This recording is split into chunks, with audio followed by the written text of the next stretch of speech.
I think there's no question that Israel is in a position militarily now where it can act as a bully in the region. And we don't want to underestimate the importance of Israel's alliance with the United States. I mean, the two of them act as a tag team in the region. And that's a huge force multiplier for the Israelis. I have a slightly different view of this than you do. And I believe that if you go back to the period after Israel was created, the Israelis have had a deep-seated interest in basically wrecking all of their Arab neighbors. What's happening now to Syria, or what's happened to Syria over the past year and a half, is what the Israelis would like to do to Iran. They want to fracture their neighbors, break them apart if possible. When the Israelis talk about regime change in Iran, they're talking about more than regime change. They want to break Iran into constituent parts. The Israelis, for example, have had a deep-seated interest in creating a Kurdish state. And I've always wondered why the Israelis were interested in creating a Kurdish state and paying so much attention to Kurdish nationalism. It's because if you created a Kurdish state, you would break apart Iraq, Iran, Syria, and even Turkey. And this has long been their goal. It's a divide and conquer policy. So I think it's just important to understand that they do want to be the most powerful state in the region, as you were alluding to. But it's more than that. They believe that the way to do that is to be joined at the hip with the United States, number one. Number two, be the only state in the region that has nuclear weapons. Number three, be by far the most powerful conventional force in the region. And number four, break apart their rivals or put their rivals in a position where they're heavily dependent on the United States. This is what they've done with Jordan and with Egypt. Jordan and Egypt have hardly any maneuver room vis-a-vis Israel because they're economically dependent on Uncle Sam. And Uncle Sam has told them that if they challenge Israel in any way, the United States will make them pay economically. So that's how you deal with Egypt and Jordan. And with countries like Syria, countries like Lebanon, countries like Iran, countries like Iraq, the basic goal there is to wreck those countries, to break them apart, to make them dysfunctional. And that's the second goal. That's the regime change goal when you dig down deep. So let me ask you about that then. Were there significant advances made in this bombing campaign that was pretty intense and pretty heavy in Iran, principally by Israel, but also by the United States, in terms of destabilizing and wrecking that country? Or do you think the government of Iran emerges still pretty strong and very difficult to dislodge? People have been trying to dislodge them for 45 years, since 1979, and they haven't gone anywhere. How do you see their strength and whether they've been sufficiently weakened and destabilized? All the evidence, Glenn, is that the bombing campaign by Israel against Iran, which started, of course, on June 13th, has had exactly the opposite effect in terms of the leadership of Iran. The hardliners have taken over. The Revolutionary Guards are in control more than they ever were.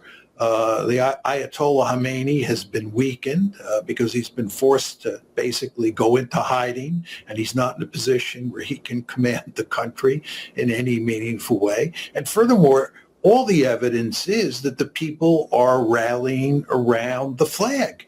And we have a rich history of this happening every time a country launches a bombing campaign against another country for the purposes of regime change. We have a rich historical record here, and there is not a single instance, I want to emphasize, not a single instance where bombing from the air alone has caused regime change. And all the evidence is that it causes a rally around the flag effect. So the idea that the Israelis are going to cause regime change with their air campaign is not a serious argument. And if you look at what's happened over the past 12 days, it has not turned out that the country is on the verge of regime change. If anything, the regime is in a better situation today than it was on June 12th, the day before the campaign started. So this is a failure. I think if Israelis and other advocates of regime change in Iran heard you say that, I've seen them do this before, that they would point to the counterexample of Libya, where, and Netanyahu specifically cited Gaddafi as the model he wanted Iran to follow. Imagine hearing that, like, oh, I think the model we should give to Iran and make them follow is the one Gaddafi followed, which of course led to not just regime change, but him being raped to death on the street by a gang of madmen. And there, I think you can make the argument, can't you, that we did actually succeed in destroying the regime solely through a bombing campaign? No, what happened there is that you had a ground war, right? We didn't have to invade, but we had proxies who had gone to war against Gaddafi, and we then came in with air power. But here the argument is that you come in with air power, there's no revolution, there's no war on the ground, and air power precipitates a revolution. That doesn't happen. Again, to go back to the Libya case, the revolution had already started. There was, or the rebellion, call it what you want, and there was a huge ground war taking place. And that's when air power came in. And in those sorts of circumstances, you can do it, but not in this case. I mean, you want to remember. Sorry, go ahead. No, you want to remember we had to invade Iraq. Right. We could not do regime change in Iraq from the air. Otherwise, we would have done it. Remember shock and awe? We went in with shock and awe. It didn't lead to regime change. We had to go in, conquer the country, and then spend months looking for Saddam Hussein. Yeah, and I remember the night of the Israeli bombing, or the second night, when we heard all these great stories about precise decapitations of the entire Iranian military commander structure, that, oh, this was designed to ensure that the Iranians would be so overwhelmed by the show of force that they would essentially submit. It was the same thing, shock and awe. We're going to shock and awe them into submission, and as you noted, that certainly didn't happen. But let me just ask you, in terms of, because one of the concerns I have is that although this part of the war for the moment has ended, meaning there's no more planes flying or missiles flying over Iran and killing people and destroying things, I can't believe that regime change is not still very much in the minds of many, many people in Washington and Tel Aviv. President Trump today said he didn't want regime change. He thinks the chaos that it would cause would be nowhere near worth the price. But you certainly have the U.S. and Israel funding various factions. You have the MEK, other factions that are loyal to the Mossad or to the CIA or to the MI6 that. And I guess my question to you is, compared to Libya, are those significant? Are they, those kinds of militias and proxies, capable of fighting a meaningful ground war to bring about regime change if they also have the air cover from Israel and the U.S.? Well, the fact is that they have not been able to do it up to now. And after what's happened over the past 12 days, the regime has every incentive to crack down on those groups and make sure that they can't cause any trouble. Now, can I say with 100% certainty that there won't be an uprising in 6 months or 12 months? No, I can't. It's very hard to say how this plays out over time inside of Iran. But the fact is that there is no evidence now of an uprising, and you also have a regime that has powerful incentives to make sure that that remains the case for the foreseeable future. So I don't think you're going to get regime change. But Glenn, then the question pops up, what happens if you do get regime change? What's the happy ending here?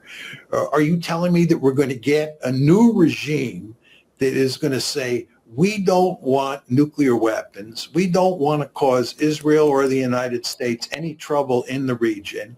And we're going to behave ourselves according to the dictates of Israel. Do you think that's going to happen? Well, the dream is to get the Shah's son, who was a puppet of the U.S. and Israel, back into power in Iran. He's going to fly from Paris or whatever and be welcomed with open arms by the Iranians.